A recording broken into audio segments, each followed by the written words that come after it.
Bismillahirrahmanirrahim. Assalamualaikum warahmatullahi wabarakatuh.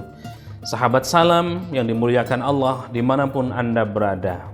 Kali ini kita akan membahas tentang bagaimana perilaku orang yang mengqadha. Sekaligus ada yang menjamak padahal masih bisa dikerjakan di waktu-waktu yang sudah ditentukan. Para pemirsa, sahabat salam yang dimuliakan Allah Subhanahu wa taala. Salah satu rukhsah itu adalah keringanan dalam ajaran agama kita adalah boleh mengqadha atau juga di kesempatan yang lain boleh menjamak salat ya.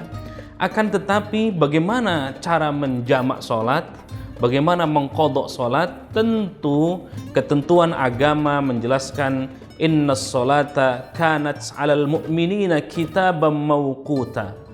Kata Allah Subhanahu wa taala, kita dianjurkan untuk salat tepat waktu.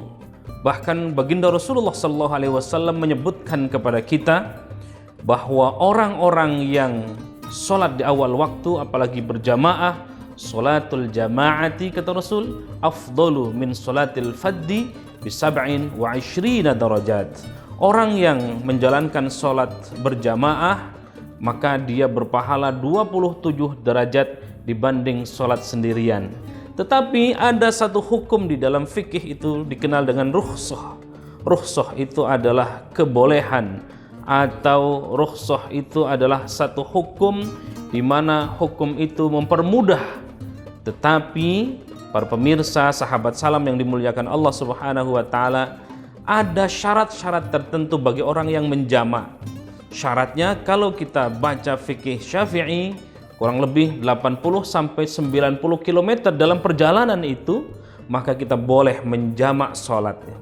Akan tetapi kalau kita tidak dalam kondisi yang susah payah, meskipun dalam konteks saat ini misalnya para pemirsa sahabat salam yang dimuliakan Allah, 80 sampai 90 km kalau kita naik kendaraan apalagi masuk tol bisa jadi tidak seperti sesusah seperti dulu zaman Rasulullah sallallahu alaihi wasallam yang naik onta, naik kuda, yang jalannya pun susah, tidak ada jalan mulus seperti sekarang, maka itu tidak diperkenankan apalagi masih dalam waktu sholat.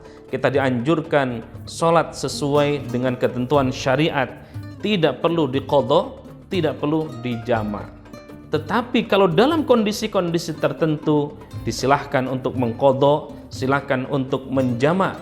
Menjamak sholat artinya mengumpulkan dua waktu sholat dalam satu waktu. Misalnya boleh sholat duhur dan asar, boleh di waktu duhur artinya jamak takdim, boleh di waktu asar artinya jamak takhir. Boleh juga sholat maghrib dengan sholat isya, boleh di waktu maghrib maupun boleh di waktu isya dengan ketentuan-ketentuan syarat yang tadi berlaku. Bagaimana kalau orang yang tertidur lama ya, kemudian sudah diniatkan untuk sholat subuh ternyata terlewat, maka ada rukhsah, boleh kita melakukan qadha sholat kita. Tetapi sekali lagi ketika masih ada waktu sholat, awal waktu itu jauh lebih utama dan waktu-waktu yang sudah ditentukan itu dipakai kita untuk waktu-waktu sholat. Apalagi Nabi berpesan kepada kita, awwalu ma yuhasabu bihil abdu yaumal qiyamah as-shalah. Amalan yang pertama kali yang akan ditanya, yang akan dihisab oleh Allah Subhanahu wa taala adalah amalan sholat kita. Baik sholat kita, maka baik amalan yang lain. Buruk sholat kita, maka itu juga cerminan atas amalan-amalan yang lain. Mudah-mudahan sahabat salam sekalian, apa yang saya sampaikan bermanfaat. Mudah-mudahan kita senantiasa menjadi orang-orang yang selalu menjaga sholat kita. Wallahu a'lam bishawab. Assalamualaikum warahmatullahi wabarakatuh.